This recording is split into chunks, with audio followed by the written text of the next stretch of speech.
제1장 보이지 않는 창살과 존재론적 위화감. 여러분, 오늘 우리는 인류 역사상 가장 도발적인 두 가지 질문을 던지려 합니다. 우리가 수천 년간 엎드려 절하고 기도를 바쳐온 그 신들이 사실은 먼 우주에서 온 방문자였다면 어쩌시겠습니까? 그리고 우리 인류가 자연적인 진화의 산물이 아니라 누군가의 목적에 의해 실험실에서 정교하게 제조된 존재라면요? 이 질문은 단순한 상상이 아닙니다.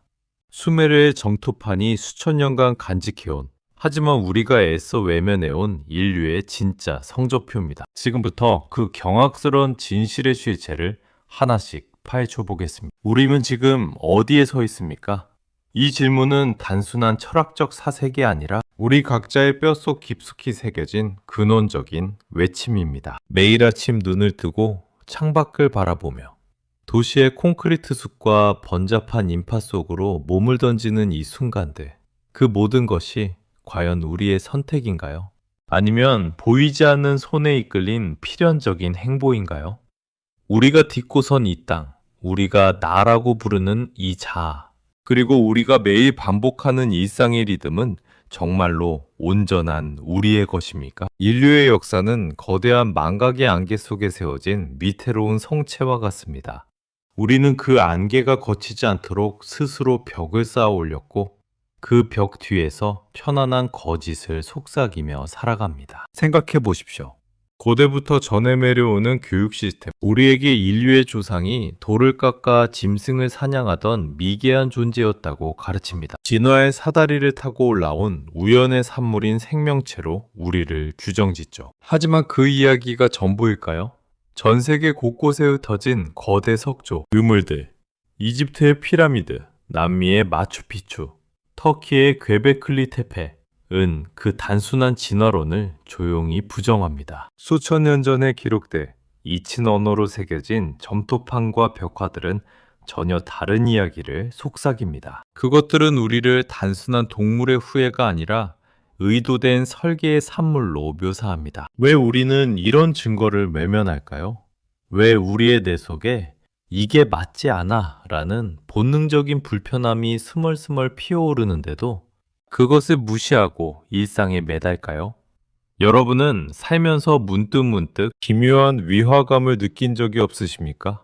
그건 단순한 피로가 아닙니다. 열심히 일하고 돈을 벌고 가족을 부양하며 남들과 다를 바 없는 삶을 살아가지만 마음 한구석에는 채워지지 않는 거대한 구멍이 있다는 느낌. 그 구멍은 점점 더 커지며 밤마다 우리를 괴롭힙니다. 이게 정말 전부일까? 왜 우리는 끊임없이 무언가에 쫓기듯 살아야만 하는가 하는 의문은 단순히 개인의 우울함이나 현대사회의 스트레스가 아닙니다. 그것은 우리 유전자 깊숙한 곳에 박혀있는 부조리한 설계에 대한 영혼의 저항입니다. 우리는 자유민주주의 사회에 살고 있다고 큰 소리로 외치지만 사실 우리가 선택할 수 있는 것은 이미 시스템이 제시한 몇 가지 선택지 중 하나에 불과합니다. 투표, 소비, 직업. 모든 것이 미리 짜인 카드 더미 속에서 한 장을 뽑는 행위일 뿐입니다. 이것은 진정한 자유입니까? 아니면 잘 짜인 통제의 환상입니까? 왜 우리는 이 환상을 깨지 못할까요? 왜 우리의 마음속 깊은 곳에서 이건 잘못됐다는 목소리가 울려 퍼지는데도 우리는 그 목소리를 불평으로 치부하고 다시 고개를 숙일까요? 오늘 우리는 그 금기시된 기록의 봉인을 풀고자 합니다. 고대 수메르의 진흙점토판이 전하는 이야기는 단순한 은유나 상징이 아닙니다. 그것은 매우 구체적인 공학적 기록이며 한 종족이 다른 종족을 지배하기 위해 설계한 거대한 시스템의 설계도입니다. 만약 우리가 알고 있는 신들이 사실은 고도의 기술을 가진 외계의 존재들이었다면, 그리고 그들이 우리를 자신들의 목적을 위해 개조한 존재들이라면 우리가 느끼는 이 삶의 무게는 전혀 다른 의미를 갖게 됩니다. 우림을 지금부터 인류라는 종의 기원을 넘어 이 행성 자체가 어떻게 거대한 감옥으로 변모했는지를 아주 세밀하게 추적할 것입니다. 이 여정은 불편할 수 있습니다. 하지만 그 불편함 속에서만 우리는 진정한 나를 되찾을 수 있습니다. 준비되셨습니까? 이제 그 문을 열어보겠습니다. 제2장 하늘에서 내려온 자들, 아눈나키의 방문. 수메르인들은 그들을 아눈나키라 불렀습니다. 하늘에서 땅으로 내려온 자들이라는 뜻으로 그 이름 자체가 하늘의 비밀을 속삭이는 듯합니다. 그들은 우리가 생각하는 전지전능한 신이 아니었습니다. 그들은 우리보다 수십만 년 앞선 기술을 가졌지만 우리와 똑같이 욕망하고 갈등하며 생존을 위해 분투하는 존재들이었습니다. 그들의 고향은 니비루라고 불리는 태양계의 아주 먼 타원 궤도를 두는 행성이었습니다. 니비루는 3600년 주기의 궤도로 태양을 도며 그 궤도가 지구와 가까워질 때마다 하늘에 불꽃 같은 꼬리를 들이우며 나타난다고 합니다. 그 행성은 우리의 지구처럼 푸르지 않았습니다. 오히려 붉고 거친 끝없는 모래폭풍과 지진으로 가득 찬 곳이었죠. 약 45만 년 전 니비루 행성은 대기의 손상으로 인해 극심한 위기를 겪고 있었습니다. 행성의 외곽 대기가 서서히 벗겨지며 태양풍과 우주 방사선이 직접 표면을 때리기 시작했습니다. 그들의 과학자들은 계산했습니다. 이대로라면 1000년 안에 생명체가 멸종할 거라는. 행성의 열기를 유지하고 우주 방사선을 막아내기 위해 그들에게는 막대한 양의 금이 필요했습니다. 금은 단순히 장신구가 아니라 나노 입자로 가공하여 대기권에 살포함으로써 온실 효과를 조절하고 방사선을 반사하는 필수적인 기술 자원이었습니다. 그들은 금을 찾아 태양계를 탐색했고 마침내 황금이 풍부한 푸른 행성 지구에 도착하게 됩니다. 지구는 그들에게 단순한 행성이 아니라 구원의 광산이었습니다. 첫 번째, 원정대 50명이 지금의 페르시아만 인근에 착륙했습니다. 그들은 에리두라는 기지를 건설했습니다. 에리두는 단순한 캠프가 아니었습니다. 고도의 에너지 장치로 보호된 요새, 지하에 연결된 광산 터널, 그리고 하늘로 솟은 착륙 시설이었습니다. 초기 아누나키들은 직접 광산에 들어가 금을 캤습니다. 수만 년 동안 이어진 가혹한 노동을 상상해 보십시오. 고도의 기술력을 가진 존재들이 지하 깊은 곳에서 곡괭이를 들고 일해야 했다면 어땠을까요? 그들의 피부는 지구의 중력에 적응하지 못해 쑤시고 공기는 그들의 폐를 태웠으며 어둠 속에서 빛나는 금맥을 쫓는 그들의 눈은 점점 흐려졌습니다. 그들은 지쳤고 절망했습니다. 이 행성은 우리를 삼킬 거야. 누군가 중얼거렸을 겁니다. 결국 하급 아누나키 계층인 이기기기들 사이에서 반란이 일어났습니다. 그들은 노동을 거부하고 도구를 불태우며 지도자 엔닐의 집을 포위했습니다. 엔닐은 최고 지도자 아누의 아들로 엄격하고 권위적인 통치자였습니다. 이기기들은 맺혔습니다. 우리는 더 이상 노예가 아니다.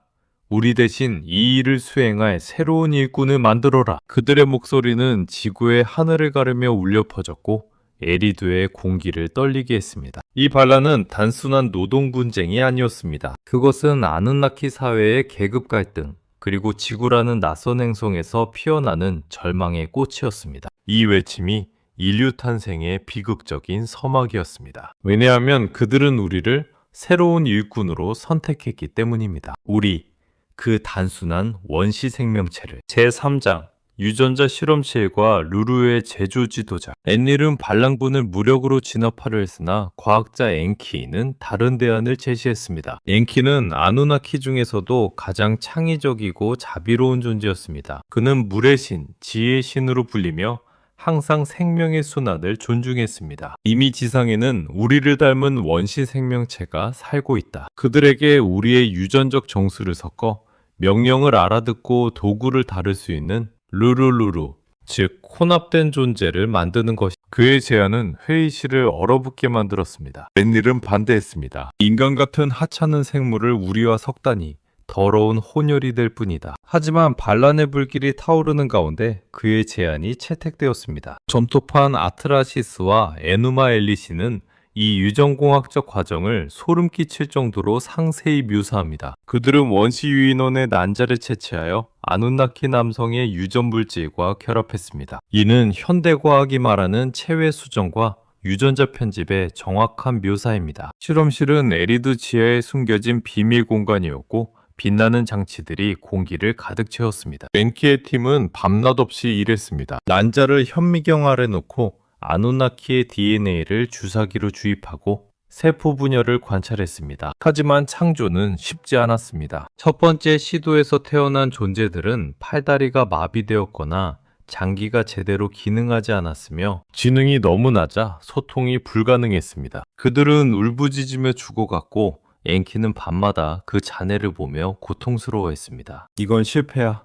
하지만 포기할 수 없어. 엔키와 그의 누이인 의료 전문가 니누르사는 수많은 시행착오를 겪었습니다. 그들은 완벽한 일꾼을 만들기 위해 끊임없이 유전자를 재조합했습니다. 어떤 날은 근육 섬유를 강화해 광산 노동을 견디게 하고 또 어떤 날은 뇌의 특정 영역을 자극해 명령을 빠르게 이해하게 만들었습니다. 실패한 실험체들은 지하의 어두운 구덩이로 버려졌고 그곳에서 썩어가는 냄새가 실험실까지 스며들었습니다. 마침내 아누나키의 외형을 닮았으면서도 가혹한 광산, 노동을 견딜 수 있는 튼튼한 육체를 가진 인류의 조상 아다무가 탄생했습니다. 아다무는 첫 번째 완전한 루루였습니다. 그는 눈을 뜨고 엔키를 바라보며 속삭였습니다. 주인님, 무엇을 해야 합니까?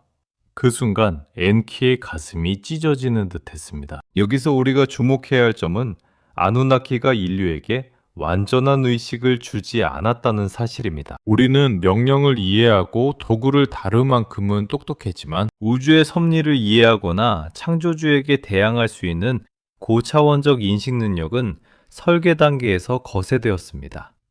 우리의 뇌는 광산을 파는 데 최적화된 기계일 뿐 별을 바라보고 왜라고 묻는 자유는 허락되지 않았습니다. 이 설계의 잔인함을 느껴보십시오.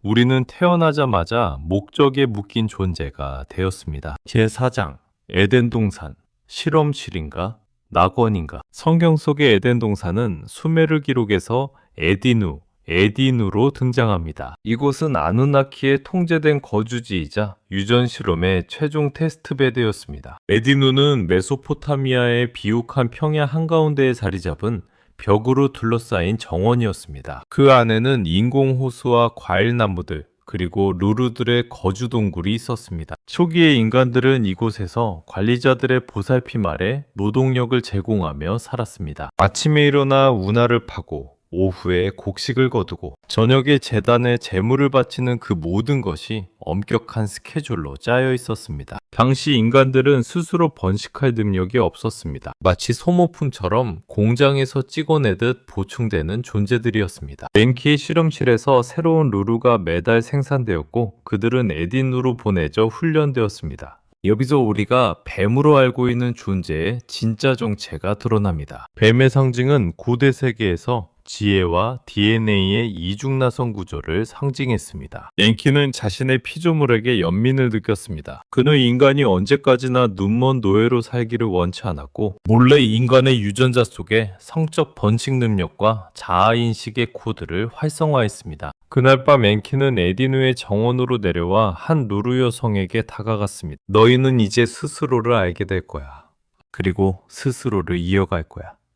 그는 그녀의 팔에 주사기를 꽂았고 그 안에 담긴 코드는 우리의 운명을 바꿨습니다. 다음날 루루들은 서로를 바라보며 이상한 끌림을 느꼈습니다. 사랑, 욕망, 그리고 나라는 감각이 싹 텄습니다. 이 사실을 알게 된 통치자 애닐은 분노했습니다. 인간이 우리처럼 생각하고 스스로 번식하게 된다면 나중에는 우리를 위협하게 될 것이다.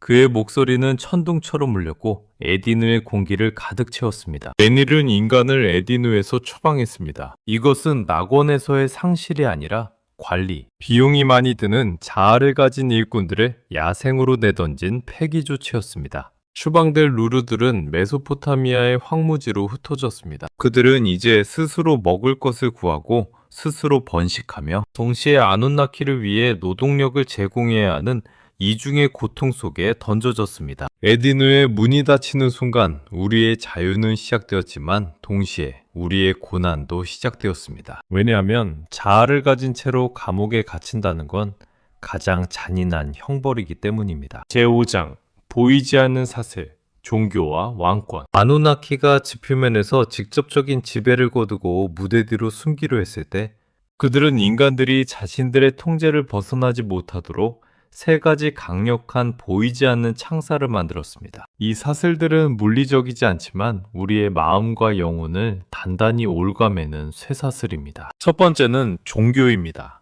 그들은 자신들을 절대적인 창조주이자 숭배받아야 할 신으로 포장했습니다. 인간들에게 죄와 심판이라는 개념을 심어주어 스스로를 불완전한 존재로 여기고 신에게 의존하게 만들었습니다. 신전은 단순히 예배를 드리는 곳이 아니었습니다. 그것은 지상에 남겨진 대리인사제들이 대중의 노동력을 수거하고 정신을 개조하는 의식통제센터였습니다. 매일 아침 신전의 종소리가 울리면 인간들은 줄지어 서서 제물을 바쳤습니다. 곡식, 동물, 심지어 자신의 일부 모든 것이 신의 은혜라는 이름으로 상층부로 흘러갔습니다. 종교는 우리에게 순종이 구원이라는 환상을 심었고 우리는 그 환상 속에서 스스로를 속였습니다. 두 번째는 왕권입니다.